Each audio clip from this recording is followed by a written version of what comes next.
May tracker team ng tutunton kay Senador Bato de la Rosa matapos niyang pumuslit palabas ng Senado kasama si Senador Robin Padilla. Kahit mga abogado ni de la Rosa, hindi umano alam kung nasaan ito. Nakatutok si Marisol Abduraman.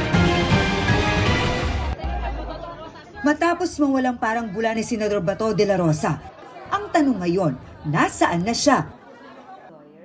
Ayon sa kanyang abogadong si Attorney Jimmy Bondoc, hindi nila alam ang lokasyon ng senador. So where is Senator Bato? Wala pong may alam kung nasaan si Senator Bato. He just exercised his right to travel. Wala namang lawful warrant issued against him. Wala namang hold order or kahit ano.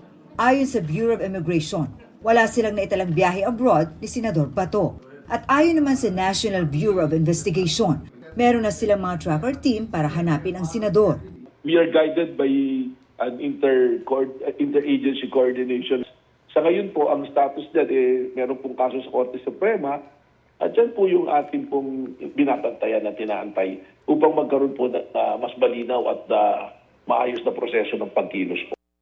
Sa mensahe kahapon ng asawa ni De La Rosa kay Senate President Alan Peter Cayetano, ginamit niya ang salita ng escape o pagtakas. At the same time, I'd also like to ask for forgiveness for all the confusion and havoc it has created in the Senate. It is for this reason I am sure that Ronald made his, in quotation mark, escape. Pero giit ni Bondoc, walang nilabag na batas ang kanyang kliyente. Pinalagan din niya ang suspesya ng ilan na scripted ang nangyaring barilan sa Senado para makaalis si Bato.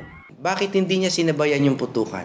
O why not immediately before or after nung nagkakagulo? Bakit umalis siya kung kailan pa heightened na yung security several hours after the incident? Pinapalibutan na po kami doon sa Senado. Sa ngayon, ginagawa raw nila ang lahat ng legal remedy para pigilan ang pag-aresto kay Bato. Nagsumiti sila ng very urgent manifestation of supervening events sa Supreme Court. Dati, kung kulang pa yung aming basihan ng paghingi, sana ito ay sapat na dahil nagkabarilan na. Now, kung doon po kami matalo at yun po ang sabihin ng ating sariling Korte Suprema, we will abide. Pero hindi po Korte ng Banyaga. Marisol Abduraman, nakatuto 24 oras.